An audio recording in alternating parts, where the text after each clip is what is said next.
So as you can see in the slides above, we're dealing with conservation of momentum. This is a concept that applies to collisions. When two objects come together, they can hit and stick together, like a football linebacker hitting a running back, or they can hit and bounce apart like two hockey players hitting each other. No matter what, all of the momentum of that system must be conserved, which means the momentum at the beginning or initially must equal the momentum at the end or finally. The way that works is by combining momentum equations. Now the way this is set up, we have m1v1, and remember that momentum is mass times velocity. This would be the momentum of object 1 plus m2v2. This would be the momentum of object 2. So this would be the initial momentums equals m1v1 prime.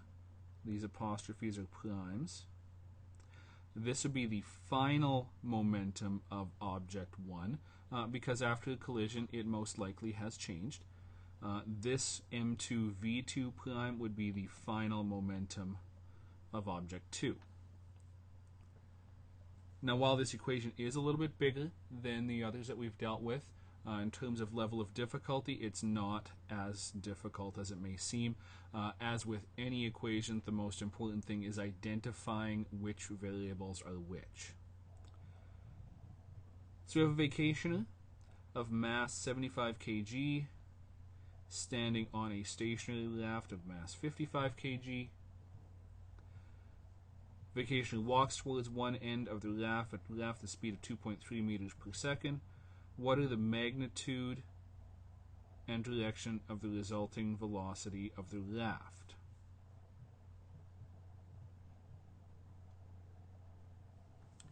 So we need to define one object to be object 1, one object to be object 2. I'm going to pick the vacationer to be object 1. So his or her m would be 75 kg.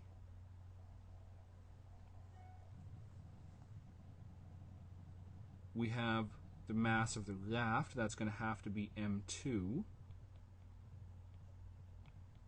55 kg.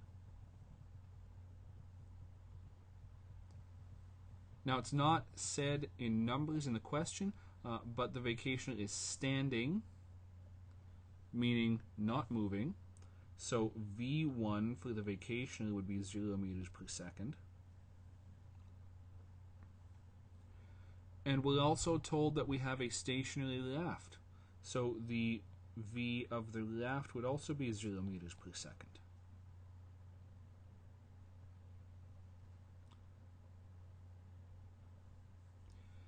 Vacationer walks towards one end of the raft at a speed of 2.3 meters per second.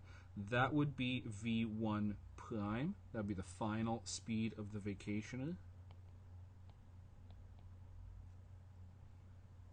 And what's the resulting velocity of the raft? So what is the raft's v2 prime?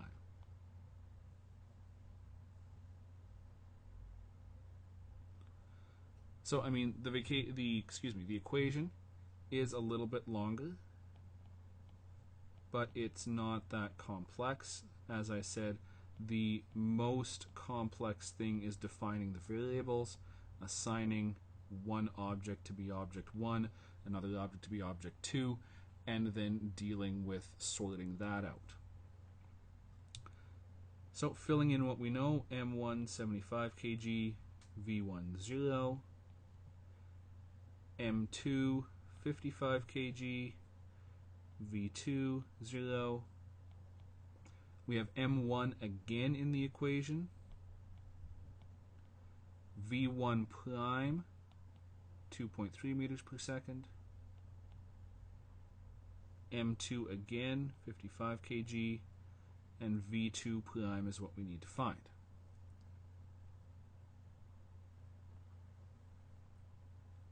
Now looking at this, the math is actually relatively easy because the left side we will work out to 0.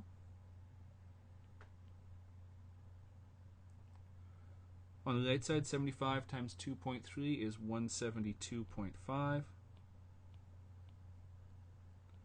plus 55 v2 prime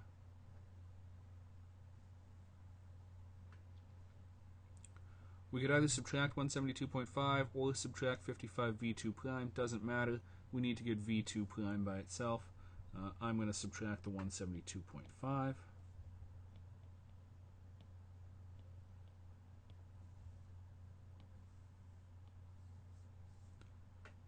Divide both sides by 55.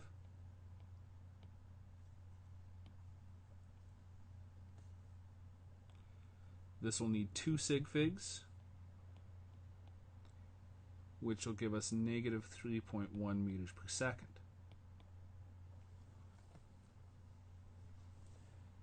Now that negative is important because we're dealing with a vector, means that this raft is actually moving in the opposite direction of the person walking. Which, if you think about it, going back to Newton's laws, every action has an equal and opposite reaction. So if the vacationer walks to one end, the raft will actually move backwards away from that motion. So because I've asked you for the magnitude, 3.1 meters per second, and the direction, we can actually take this and say that the velocity of the raft is 3.1 meters per second. There's a number of ways to say this. Away from the vacationer, in the opposite direction as the vacationer. If we assume the vacationer is walking forwards, the raft will be moving backwards. How you put that direction is a little bit open to interpretation, but it will definitely be the opposite direction that the vacationer is walking.